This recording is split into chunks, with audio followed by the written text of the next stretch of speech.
Nyame ma nyame adehye ma ye nyina yakwa abasronko ba London Ghana Sabbath School impensem mu nim se kotai mu ayenhira nyame nam Paul nsem so ma ya nyana sem no asitie yi pa na kotai mu nyina no yetifia asem ode mai no see uniting heaven and earth Christ in Philippians and Colossians twi no say oka Australia asasi bom Christo wo Filippo ene Colossi na ene adesua eto sodu no etifi asem no complete in Christ maye ewo Yesu mu yebetie na achi kakra pa cho enko ba bia wa bra enche na edi adesua no eto aso no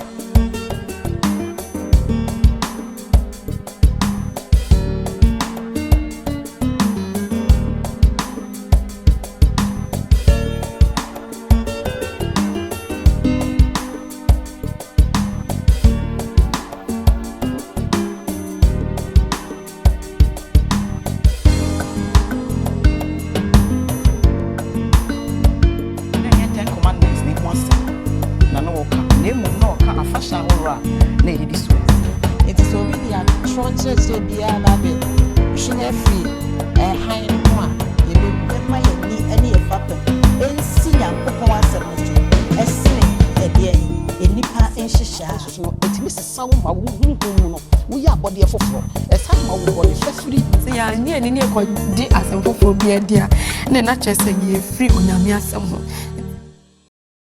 ye maye nyina yakwa ababiem ene ye da stronko ene ye da wiase nyina memenda kwanhwefo eto asi ho se ma mfa mompaye na London Ghana asafo so ene Sabbath School department amama yakwanya se ene yenso yemra ne nyame ma emesua nyame twosem nim se nyame adomunti obefa yemu na asem opese na otwe yenya no yenya munti ase ene day no da your friend is a Women's International Women's Day of Prayer na general conference this year homa in 1990 no this year botaye pa ne say obehye man nyina nkran na ema ya boabo ye ho honhum afi asa ka ya bom na afi ye de ani asi empire so na ya hyehye ye ho den na de twa to okra na de ahoden so aboa ye nyankopon adwuma ode ahye nyina yensa no enti ebeda asafu yase wa kwanya ode amayen ebeda Sabbath School for nso ase shonko kwa so ye pese ye sada 3ABN any Hope Channel ase wa kwanya ode ma London Ghana ma pensemu ye de banyame ma na de yeshe ne sa adofo de yehwe nyina ye diska na ye enti yeshe se wa hoodin mu benya kakra bi aboa wo hwe numbers a egu screen iso a na wafa kakra bi a obenya bia kitwa bi enso a na ye de aboa adwumakuo mienu amanyame asema ode kono akonkan ye besa ashe se wo hwe en YouTube a na won subscribe ya na wa subscribe amayen na afi wa mi adoma ne so na da bia ye de video ni bi to a wanya bia hwe yensa ne afoforo nso nche na aboa manyame asem no akonkan sabre ye be ma singing banfo amayen enyom wa bra yesiesie kuma ama ena adesua no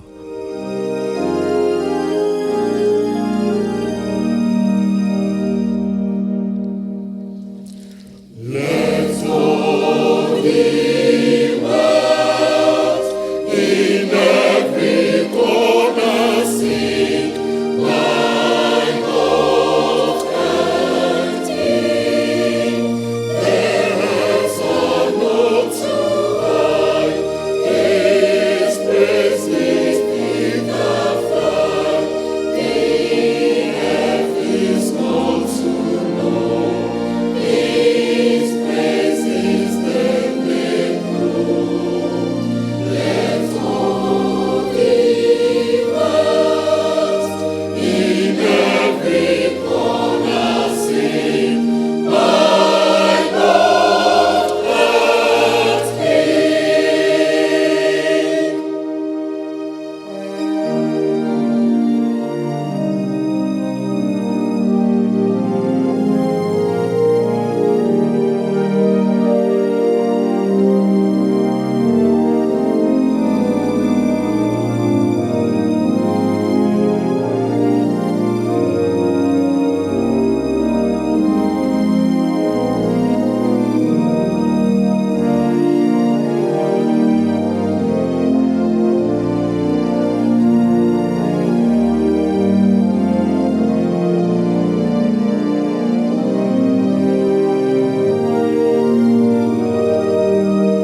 Let all the world in every corner sing, my Lord and King. The church with songs must shout, no door can keep them out, but above all their hearts must bear the longest part. Let all the world in every corner sing, my Lord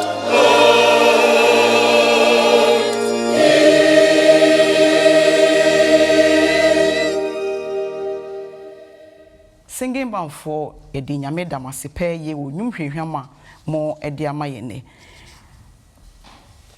Sabre me fa kwanya na mayi enuanom a nyame nam ne dom so na enne ye ne enuanom beche adesuan. Mi a me di dwuman ho chiame no me din de adwoafosua. Enua ba odi kan wo me nsanifa soe no ne din de Sister Grace Abebiu. Sister Grace Emma na no ni a fancy afie twemu na odaya no ni Sister Grace akwaba afe yenua Agnes enso na eto Sister Grace so agide onye hoho aka agi akwaba di oto aso no so yenua ba Esther Abibiu emprempren ono ne assistant women ministry leader enti ene Esther akwaba bidi se ene enye da etwato afa di otwato okra onye mukuma ne ye maame Christiana obiapia ma anye hoho wa ha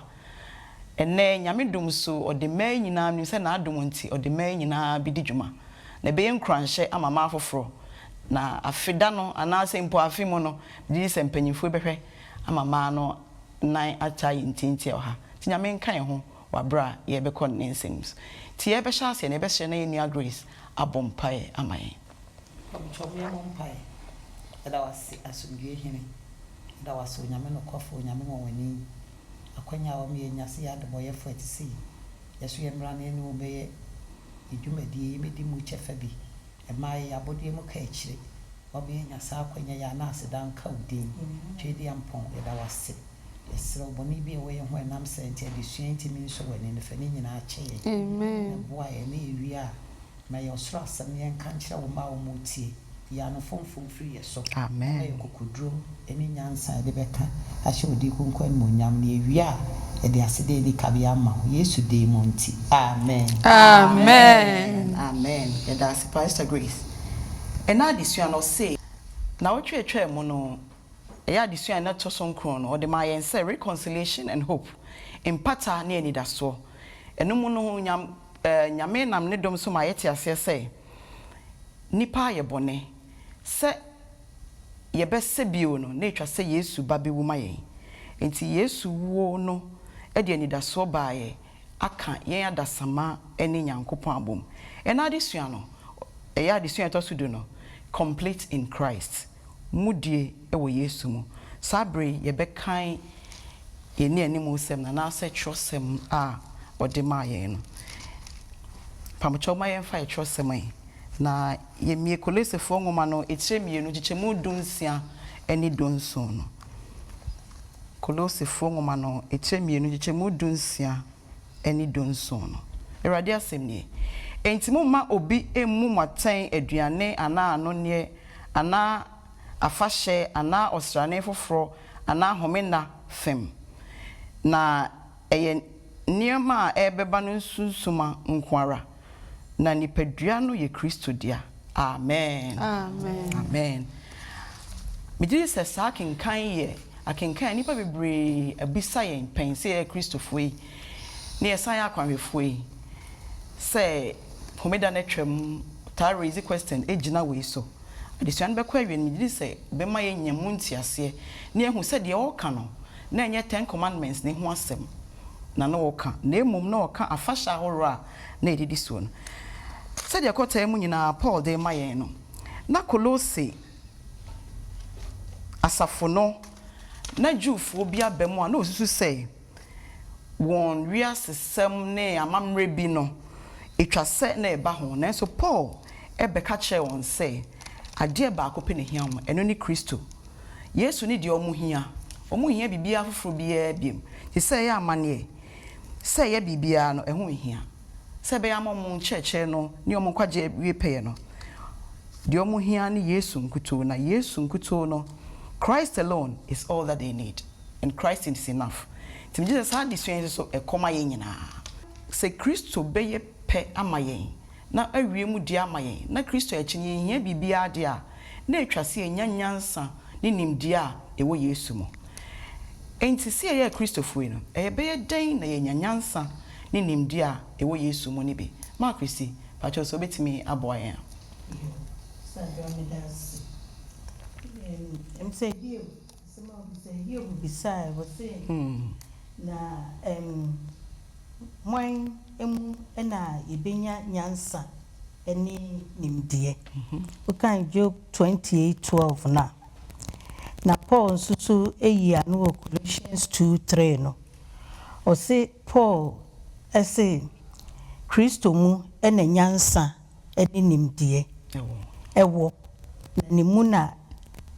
yenya sa japade no ekura nti mema sister again kan Colossians 2 no 1-7 no nem say be biebie niema ni so kakra amayen Kolosefo timi nchichemu ba kokopem so no etifa semsi kolosefo yiyedie humodemmo na mepese mu hunu aprepe dindin a medinu mu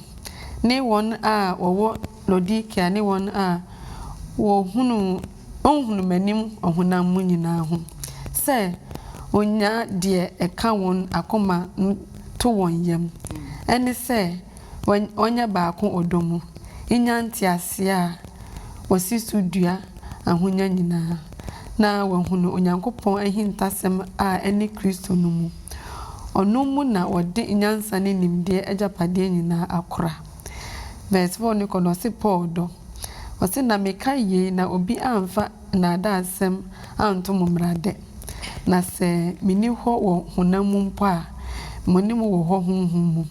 na mani gise mu hunu mo kwan a mugina so ne mugidie a ekọ Kristo mu no tima atim no verse 6 kono se won honhum nkoso ho nsiye enti sade moji Awurade Kristo Yesu no monanti ni musa se won a waji nhini na wodi won asini so na waye dingidie mu se de okirekire mu no na woburu so asidemu amen stagi da sipa sene Paul Awurade na meso ama yehunu na ne worries nyina na prepare wodi wo ne mu nyina ne se na nye atronchre na oye worried all those say na eka ho de ba na ne no tu you the foreign Colossians no tu on fopa ne say omunye baako ewe Awurade if say baako ye no eno na ede nyansa eni nimdie ebema won ewo Awurade na no sign etu on fu se oni hompa omu honhom no oka won ho enti bibia nyame mu nkyerɛkyerɛ ne emu asɛm na ombefa no no onim se eno no se de ebema nani agye pan se obete se omu aye de omu atintim na omu kura gidie no mu eden enti saa efutue no ekoma yen soso ene Paul sign chire mu esan ema mu hu se ehia dia na esen hia so kan Hebrews 14:10 na okafa asafo no ho se asafo no ntotoye enu nsuso eya ade a ehu hia yie se ekwan a ye befa so eye nhihye te se asafo no kwan a yefa so yi mpanyimfo kwan a yefa so eye ye niema esisi ye niema ni nyina no na che se ehia eyie enti ade a na ebeye ehu ne se obi ede nhyehyɛ anaasɛ nyame asɛm no ɔde betia anaasɛ ɛyɛ ne sɛ ɛho nhia sɛ ni nyinaa ne ɛkyerɛ baako yɛ sɛ unity in Christ na ɛboa yɛn wɔ akwan nyinaa mu ɛne na ehia sasafo no mu nhyehyɛ ehia saa so na yɛn efie mu so nhyehyɛ no ɛno nso so ehia paa yie ɛbra a yɛyɛ asafo no mu nhyehyɛ no na yɛn fie nso so yɛasetenam yɛyɛ mɛ yɛawareɛ mu yɛyɛ mɛ yɛn kora tetie mu ne bibia yɛne yɛfipamfoɔ nyinaa na san ɛso ɛkɔma yɛn ayɛ so yɛ spiritual life ɛno nso so hia yie sɛ woyɛ afoforɔ deɛ no na wodwene waa nso so wo ho deɛ na ɔsi yɛyɛ wei no mu nyinaa na ɛboa ma yɛnyine wɔ onyame nyansa no mu na ɛboa so ma onyame asɛm no nso so ɛho nkyerɛkyerɛ ne ho bambɔ no ne nyinaa nso so boa yie enti na yɛnya nyame mu nimdeɛ a nyame mu nyansa na ɛsɛ baako yɛ ɛyɛ adeɛ ehia wɔ asafo no mu ɛsɛn hia ɛso wɔ yɛn fie asetena mu kakra me de be kyerɛ no amen da se nyame na mo so aka yɛn sɛ ehia nhyehyɛ wɔ asetena mu nyame asafo mu ehia nhyehyɛ na ne nyinaa mu no kroyɛ enso ho hia na aboa ma nyame mu nimdeɛ no ɛne nyansa no aso yɛ nyinaa so yɛda ase ɛne na ho hia se tintim yɛase yie sɛ kristofo nyame asɛmu ne nyame som mu nti sɛ yɛ kristofo yɛbɛɛ den ɛne tintim yɛase yie na afei yɛnyini wɔ kristo mu pacho agi betimi aboa yɛn Sister John Dasi, market nyame show sɛ na we dear this ni mama yɛ no na yɛ show Kolose asafo no akosam kyerɛ sɛ nya Paul na ɔte yɛ but na ɛyɛ sɛ ɔhwɛ so because na wate sɛ atron church for bi wɔ hɔ no ma mo kyerɛ nneɛma bia ɛnam nyame kwan so na mo sɛ wonsom nyame ne nneɛma bia ansa na ɔnya nkwa but na sɛnea Paul na ni gye nyame asɛm a ɛha ne nti na ɔsoma nkɔfo mo kɔ sɛnea ɛbɛyɛ a nkɔfo no bɛte nyame ase yie because one thing na sɛ yɛbɛyɛ den sɛ wobɛtumi anyini wɔ no mu nti mpatwɔ me nua star sɛ nka wobɛtumi akan Colossians 2 no 6 and 7 na mami anka me mpatwɔ na waboa yɛn sa Kolose fo ngoma no etire mie no gye mu nsia ɛne nso no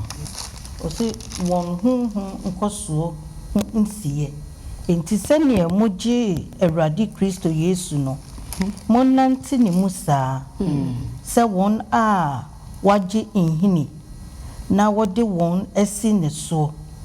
na wayɛ den gyidie mu sɛnea wɔkyerɛkyerɛ mu no na wɔboro so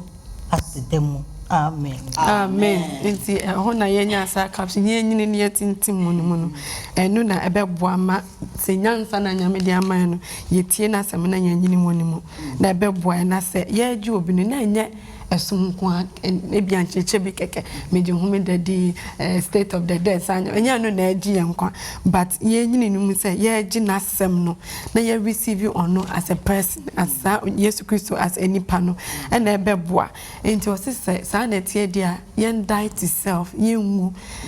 na wo die to self sɛ wo di na wo pa wo ho akyi nea ka bia w'ani gye ho no Yesu Kristo nti unyɛ na wo bedi n'akyi yie sɛ na ɛbɛyɛ ɛbɛboa ama w'anyini wɔ ne mu nti ɔse yɛ wɔ two sides of a coin ba ne nyinaa yɛ coin baako nti asɛm no ne Kristo ne nyinaa baako yɛntumi mfa asɛm no na yɛmfa Kristo ne mmienu ɛkɔ together nti ɔse sɛ yɛde toto edua ho a wɔn sɛ edua sɛ yɛdua ne hene ne kɔ asase na se na aboa ma atumi anyini agye aduane wɔ hɔ ɛna de anyini nti nyame asɛm no na sɛ yɛtintim mu ɛbɛboa nti sɛ yɛkɔ Luke chapter 8 verse 11 to 15 Luke saa chapter na ma yɛ obi a ɔkɔgu aba no ne abasɛm no na ɔse baabi na yɛkɔgu yɛ no pɛkwa nkyɛn no ɛno ane sɛ egu ho no anya gidie bia anya bibia nti anje asɛm no mpo ama mo gu abotan so no nso anya nhini nti entumi anya yie ɛna nea ekogu nkasɛm nso epie baa no ewiasem nea ma mo wo mo twetweda nti omo so omo ewuye ene na ya bit say backsliders obeje asem ne di nsa na wasa because when tintim asem ne mu ye nti ne egu asase pam ne de etumi eye adwuma eso abane ne mo ho nti come Matthew 3:10 say edua bia nso abane po esi etwatwene nti menu mi ne eti nyame asem me so aba wo so aba nti nyame ba obe twa matwene na so benya edua ba na say be broad man yesi ho na aye brom so hwi ni so na sai na nyakopo me ba betu ye nti say ye di nyame asem ni didia na ye tintim say ya anye ni ne ko di asem foforo bia dia na che say ye free onyame asem ho nti me ede na ba me hu say I am dying to self me pa me hu achi ni anka e bia me kondo no me ye because nyame nti asem bia e bia na yesterday ye me anka be say me ye ni bi no nyakopo nti na ma pa me hu achi na me de ache se be mama nyini wo yesu ma ati sa asem no me ye ne yefo enye tiefo keke nti onyame mmoaye obi a woni symptom ni media onso wo de yembo mpa yesi ye ti asem na ye mprim yakoma na nu na beboa me yetimi enyini wo nti anti adwon pa choka kama kan me das edase pa amen amen edase pa o ma yate ase ye se Christopher no etwase etimi wu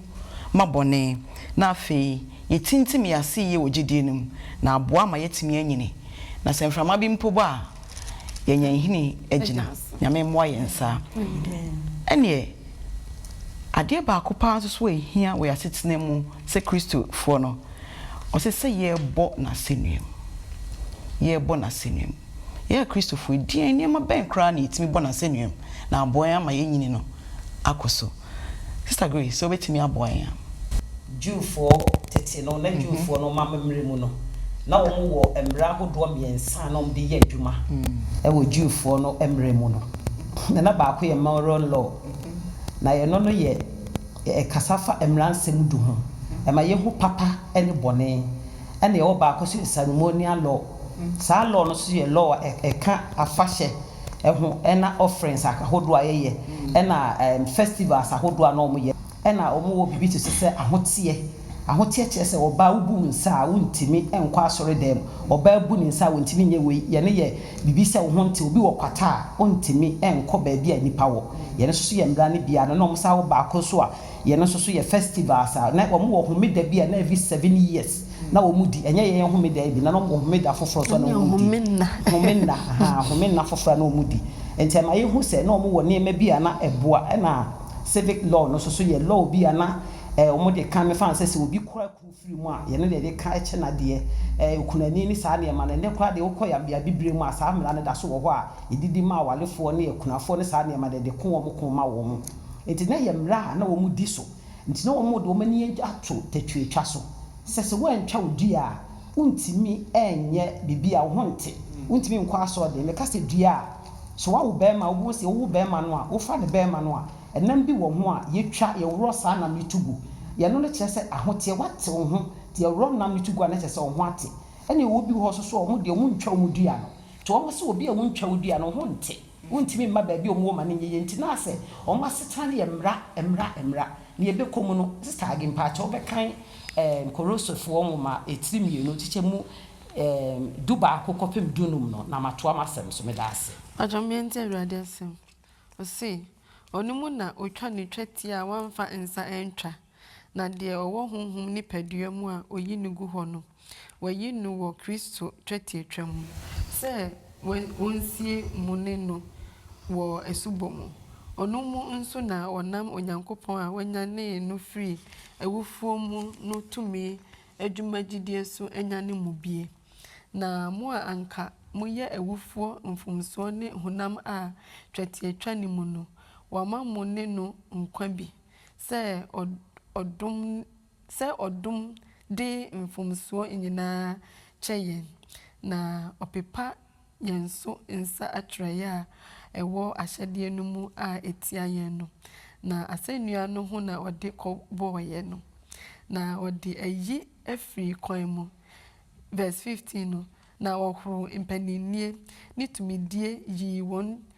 chere pefie di won sunim wo mu amen stagi nyame nhyiraw so kase tetwatwa yamfa ensa entwa wɔka Kristo ɛma yɛ a ɔbaeɛ no a because ɔbaeɛ no na kyɛ sɛ saa nneɛma no yɛde yɛnsɛ twa ma wonya ahoteɛ no ɔbaeɛ no yɛmfa yɛnsɛ ntwa biom firi sɛ ɔde nneɛma no a Kristo na wei no na ɔmu de siesie kwan ma n'aba nti ɔba wie no Paul ma ɔmu hunu sɛ ɛso ni mfasoɔ biom firi sɛ na asɛ Korosifo asafo no na asɛ ɔmu yɛ twa de dua wei twa nti na asɛ basabasa yɛ aba asafo no mu nti Paul de kɔma a wɔn sɛ no munya saa nneɛma no Kristo aba abɛwu wawu ama asɛnnua no nti yɛhaw ne yɛbɔne ne yɛdadwe nyinaa no ɛne saa mmara wei nyinaa no de ne nyinaa akɔbɔ asɛnnua no mu nti ho hia sɛ ne wabawu ama yɛn no yɛbɛkɔ so asa aka sɛ yɛsɛ ama tatwitwa sɛ saa nneɛma no ne afahyɛ ne mmoa afɔreɛ no because sɛ meti wei sɛ meyɛ bɔne na aka sɛ memfa aboa nkɔbɔ afɔreɛ a menni saa sika no ɛso Yesu wo obɛwu yɛ no nti ama sɛ yɛni aboa bi aka biom meyɛ bɔne na mekɔ mekɔtodwa no mu a na masrɛ bɔne fafiri na Awurade de akyɛ me nti Paul twe wɔn adwene sie so nti wɔsa ka sɛ ɛne na esu bɔn so ɛ woyɛ bɔne a na yɛ woba asɔre a na sɛ wo sakra wadwan yɛde unu nsuo mu yɛde unu nsuo ne yɛ pagya wa wo bɔne ne nyinaa ka nsuo no mu wone Yesu awu na ne nyame enti bɔne na woyɛ ne nyinaa no bɔne ne ni hɔ biem anasɛ sɛ bɔne po da so ba na wakokotodwa na wabɔ mpaeɛ to ɔka ahoteɛ ɔsɛ Paul sɛ deɛ hia ne sɛ wode wo honam nyinaa bɛma Awurade sen sɛ wobɛde ho ani bɛto tatwitwa so na afei so no ɛtumi sesa wo ma wo honhom mu no woyɛ abɔdeɛ foforɔ ɛsa ma wo bɔne fafiri anaasɛ wo so tumi de obi bɔne kyɛ no ɛna afei so ɔsɛ deɛ yɛ matters ne sɛ wobɛgye ato mu sɛ Kristo aba abɛwu ama yɛn nti dɛ meka ne sɛ so aba abɛwu ama yɛ deɛ a ne kyɛ sɛ deɛ bɛbiem na ɔsɛ yɛyɛ sɛ wokɔ saa quotation wei so ɛyɛ me dɛ paa yie ɔsɛ Kristo de yɛ bɔne nyinaa abɔ asɛdua mu na ɔbɔnsam bɔ yɛ kwaadu sɛdeɛ ɔbɔ Yesu Kristo kwaadu no ma yɛde no kɔbɔ asɛdua ɔsɛ Judafoɔ saa ɔhene na no that time no ɔde Judafoɔ hene no de bɔ na tifi sɛ wei na ɔsɛ wɔyɛ Judafoɔ hene nini ɔka kyerɛ sɛ wei na ɛkyɛ ne kwaadu a saa ɔhene na ɔte so saa time ne bɔɔ no enti ɔse wɔde abɔ ne deɛ a yɛ soso no ɛnam so ɔde saa kwaadu no abɔ no yɛyɛ nti na ɔde kwaadu no bɔɔ no nti yɛn ɔbonsam bɔ yɛ kwaadu a ma yɛnwene ɔbonsam kwaadu no ho na mmom yɛmfie ni nto sɛ Kristo aba abɛwu ama yɛn nti da meka ne sɛ wɔka sɛ yɛde 10 commandments anasɛ mmaransɛm duro so yɛde abɔ asɛndɛm ɛyɛ no korɛ daabi ɛnyɛ saa yɛ no na yɛde abɔ asɛndɛm ɛyɛ nneɛma na tete no yɛdi so na yɛ afahyɛ ahodoɔ no yɛne na yɛde bɔ asɛndɛm na sɛ yɛde abɔ asɛndɛm di anka bɛɛ de na Paul so ka asɛm bi wɔ ha sɛ wɔse Paul ka asɛm bi wɔ Romans 7:7 no wɔse nti afei yɛbɛka ne sɛn Emra no yɛ bɔne ana na Paul na asa agye so sɛ daabi ɛnyɛ bɔne sɛ yɛ bɔne aka Exodus 20:1-17 no wɔse wo ba ha wɔse ɛmɔkorɔ no ka me minim sɛ mebɔkorɔ no anka nyɛ bɔne sɛ nyɛ mbra na anka minim sɛ mebɔkorɔ no ɛnyɛ bɔne ɛyɛ bɔne wɔse mɛmɔ adwaman sɛ nyɛ bɔne na ɛnyɛ mbra na anka minim sɛ mekɔbɔ adwaman ɛyɛ bɔne ɛni nsekuro ni nyinaa wɔse nsum ɛmfa nyame foforɔ bi nka me ho na nso so ɛyɛ homeda baako na wɔ mu no yɛ no nti na ɔmo se yɛ de mbra na bɔ asɛnnua mu ɛnso obi kɔwia obi bi ɔde mbɛkɔ court mbra ni hɔ de ade be kokota akɔyɛ dɛ enti yɛ de atwe adwene sisi so sɛ de yɛ matters ne sɛ yɛ bɛsom nyame yie de yɛ ni bɛto nyame so yie bɛma kwan ama nyame Kristo emogya no apepa yɛ bɔne ne atwe yɛ ho afiri bɔne ho na bɔne nyɛ yakɔ no sɛ bɛyɛ ade wuo no ɛso bɛba yɛ mfa so Awurade nhyira so ma yɛ wɔ Yesu de mu nti amen Mr. Grace na me show pa enti asɛnnua ma wɔbɔ no sɛ de wɔka yɛ no ɛnyɛ mmaransɛm du no ɛne ɛde na bɔ asɛnnua sanse Paul say sanya mmaransɛm du kra enka bɔne yɛnim yɛde nyame ase wɔ nsɛmkuni sɛ a ɔde ma yɛ yɛto aso no sunsum anaasɛ adekan sunsum anaasɛ adekan pacho mesre na ma Christy wakan Colossians 2:16-19 amaye ele Colosifo ngoma no ekyemi no gichemu dunsia kosi edunkron no o se ntem gyinafo foforo biara enti ma obi mu aten aduane ana anone ana afahye ana osrane foforo ana homenna na eye niema a ebeba no sunsuma nko ara na nipadua ne ye Kristo dia se mu ma obi mma nkonimdiboɔ no omo sɛdeɛ oni no pɛ ahobrɛaseɛ ne abɔfoso mu sɛ okura nneɛma a wɔhunu pɛn mu na ne honam adwene mano hran kwa nanso onso tire no a nipadua nyinaa firi mu nam ntoatoa mu ne ahoma so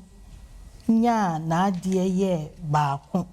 de nyini Nyankopɔn enyini ne mu. Amen. Amen. Amen. Tradition say sunsum anase adekan. In sister as a check ran saying DNA sunsum ana deɛ so na yɛ adekan. Oni adwa bedas pay. Ensasi etia kenkan sem na ose ma obi emu mu aten. Na Sister Grace addition extra more light me madisuya na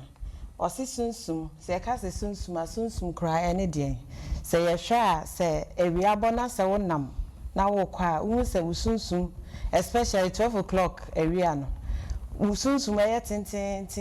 edi wanim a eko na enso so na nya eno na eye adekan na ne wa wu nipadua na wo kwa na sunsum no etro because of the reflection from the light na true sunlight na true ama usunsum edi wanim na o say eno ye sunsum ye ka say substance so adesua ne me atia say substance ne Yesu Kristo na sunsum no aye shadow no adesua ne me ehu say eye ade emienu eye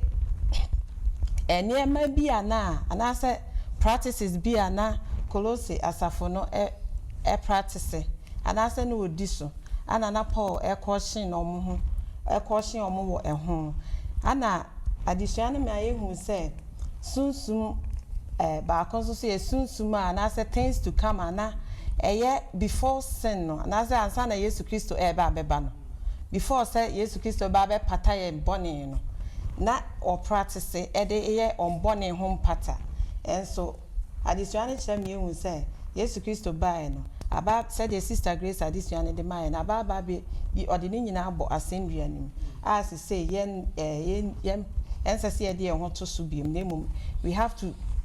rely on the substance which is Jesus Christ. Said the can kind some no Mama Christi I can kind the mind or say 16 no bo enema enum bia na wo practice ya na aye omo culture san say omo ye sa asafo no na ye predominantly na ye Gentiles eya mamamu for asafo no mo doso wum nti no enema omo practice from omo culture no ababa be wurem nti Paul ekwohye na sa eyi to asem scholars bebre na akra finding it difficult to understand the main point na Paul pese Colossae for neti ase de bia ye nchinuwa bebre na obobo ensuo ni anone enti addition me ati asese ensuo ni anone no de na ye enema wode kohyia da mu ekobo afore eyi nyame aye na so ye hwe na mre ya so the quotation na na say you to some ka say ma omu wana waten e woni e mabinti ma ye mu waten wo anone ni nuane a wode kohyia da se say de emfa anone ni nuane nkohyia da mu nkoba afore na emum ye de sika ekoba afore enti se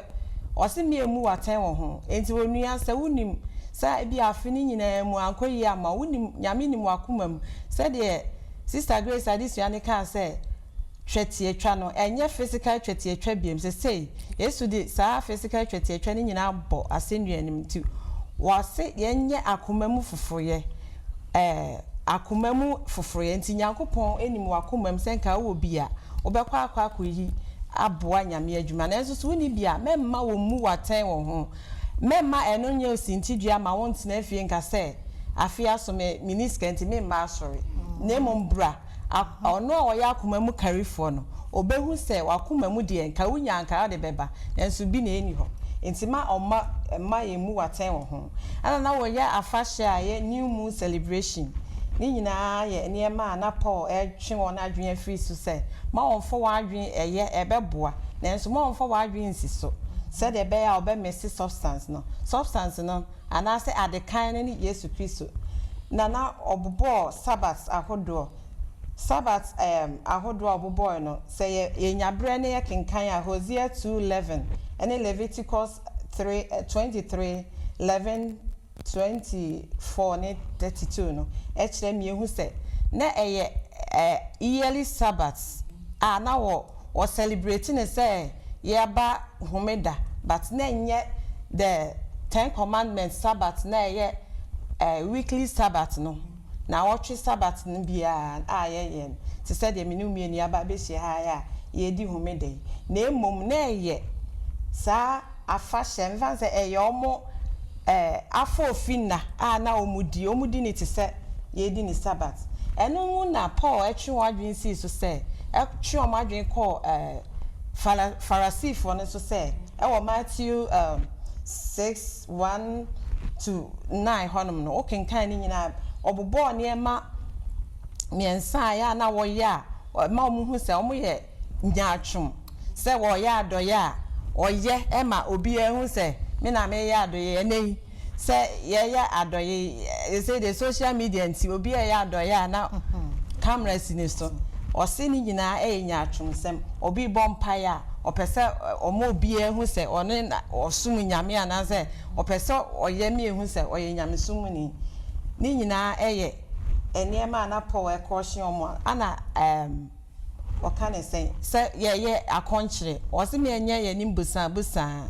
esanse ni nyina eniema hypocrite ense say ye de yadwen kosup ewom eboa de but we should not depend on it to miss our we should not depend on it to miss our substance now or on any Jesus Christ or see any no it's verse 17 it can say when nyina shadows sunsuma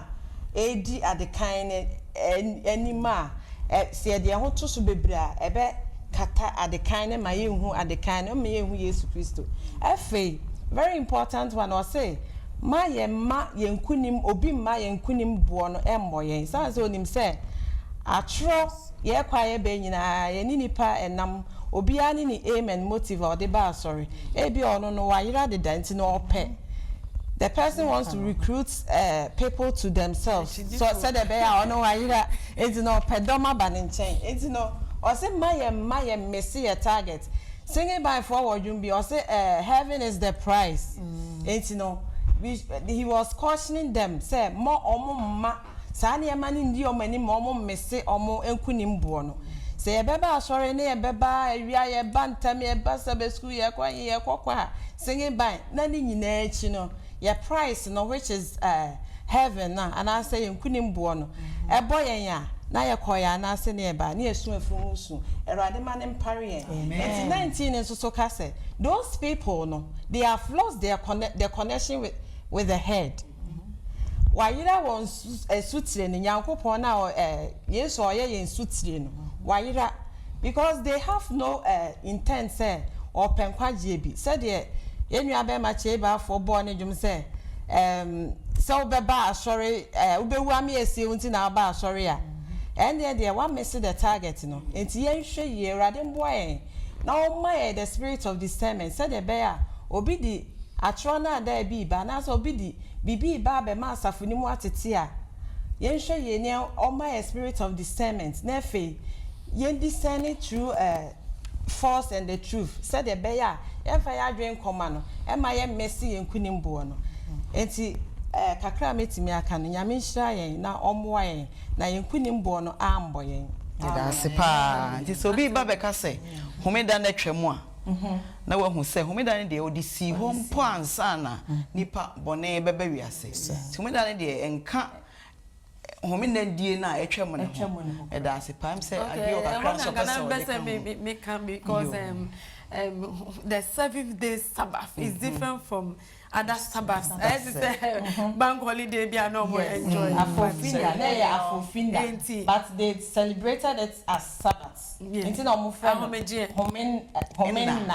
Yes. But yet any 7th day Sabbath that you one ADC 18. All these ceremonies were after sin. But the 7th day Sabbath was at 18 at creation. And you know na you dey about. Ebe to aso we say you drew heaven so a you be di homeda. Amen. Sabre Mampa cho ma Christy so betimi aka Kolose fo nwoma no etiremie no gichemu aduonu kosi aduonu miensa na. Enti se mo ne Kristo enya ewu afiri wiase mfitia siesem ho a adenti na mode ahyɛdeɛ to mo ho so sɛdeɛ moda so ti wiase sɛ nso mu nka nhwɛ mfa mo nsa nka nso ne nyinaa yɛ nneɛma a ɔde yɛ adeɛ na ɛsɛe ɔka no nipa ahyɛdeɛ ne nkyerɛkyerɛ fam nko asɛ nneɛma yi kyerɛ nyansasɛm wɔn ara wɔn pɛ so som ne ahobrɛaseɛ ne atirimɔden a ɔbɔ wɔn nipadua mu deɛ nanso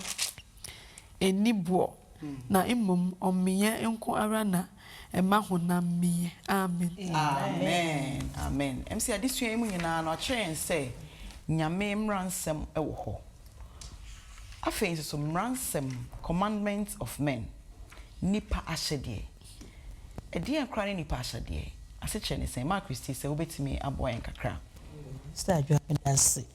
sɛ yɛn nyinaa yɛakeka bi paa titiri Sister Grace ne Sister Esther nkyerɛkyerɛ mu no ɛka paa na sɛnea agi kenkan ma yɛ kama no agi yɛ da ase si nipa ahyɛdeɛ no bi ne nsom nka nhwɛ mfa wo nsa nka ɔse saa nneɛma no nyinaa no ɛnyɛ Onyankopɔn ɛna kyerɛɔyɛ ɛyɛ onipa ahyɛdeɛ enti Paul na otu yɛmfo sɛ yɛnya ne Kristo awudi a na kyerɛ sɛ yɛfiri ewiase mfitiasedeɛ nneɛma a na ɛwowɔ hɔ no yɛfiri mu enti wokan Matthew 27:51 na ɔse Yesu wuiɛ no ɛna asɔredan mu ntomadan ne yɛ dɛ ɛteeɛ enti afɔrebɔdeɛ ne saa nneɛma no nyinaa na Daniel 9:27 ɛso so ka sɛ ebeduru bere bi a saa afɔrebɔdeɛ ne ayayɛdeɛ ne nyinaa no ɔse ɛbɛyɛ dɛn ebetwam enti Paul na ɔka kyerɛ Yudafoɔ ne sɛ saa amanne ahodoɔ ne saa wiase mu nneɛma na ɔmo hyehyɛ ne nyinaa no sɛ yɛnya Kristo no ɛnya adeɛ a ɛse sɛ ɛbɔda yɛn ebiem ɛwɔ mu sɛ nhyehyɛ bi wɔ hɔ a ɛboa ɛwɔ ɛyim na nso so ne sɛ ɛnyɛ ne fapem ne nsi nyame asɛm no so a sɛdeɛ me nuanom ɛkae sɛ mmaransɛm du no ɛno na nyame de ne nsa yɛ dɛn ɛtwerɛɔyɛ na ɛno deɛ ɛwɔ hɔ a ɛse sɛ ɛno deɛ ɛntwaa mu ɛse sɛ ɛno deɛ ɛbɔ yɛn ho ban ɛsiesie yɛn ɛkorakora yɛn na ɛhyɛ yɛn den ɛnso so enti ɔse ɛno ne adeɛ a ɛse sɛ yɛma yɛni bere sɛ yɛbɛ ɛtoa so ɔkan Galatians 4:3 no a ɔse ɛberɛ a ne yɛyɛ nkokoa no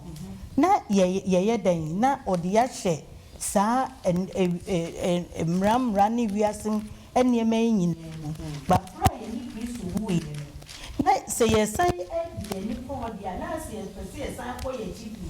ɛkɔtena saa mmara a ɛmmerɛ na ɛmfa nkwagyeɛ ɛma no ɛno ho asɛm na verse 9 no Galatians 4:9 no nso ka sɛ ɛno nti no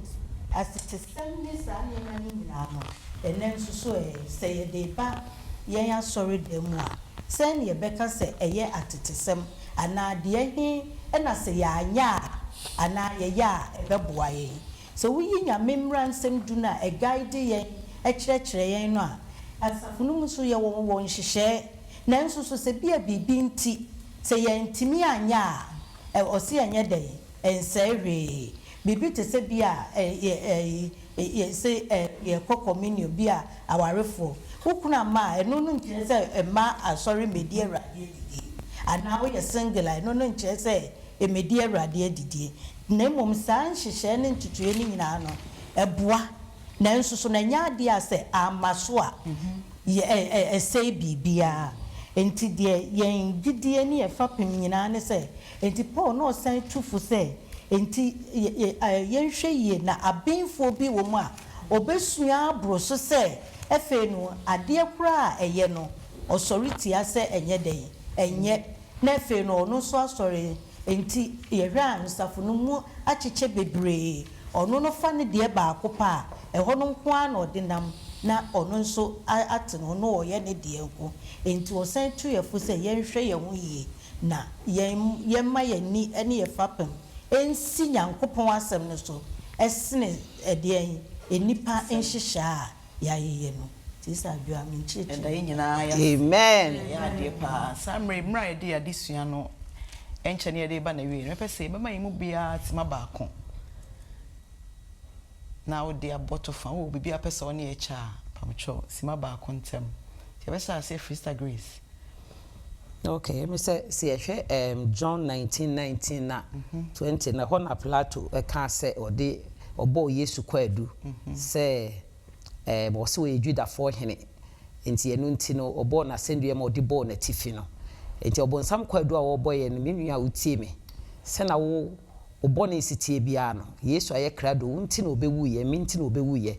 kokoto agya ni ne bom pa ye nyame de be chew na emom hwese wo betwe ho so afri bone ho na bone empraw bone enku bone ani wawu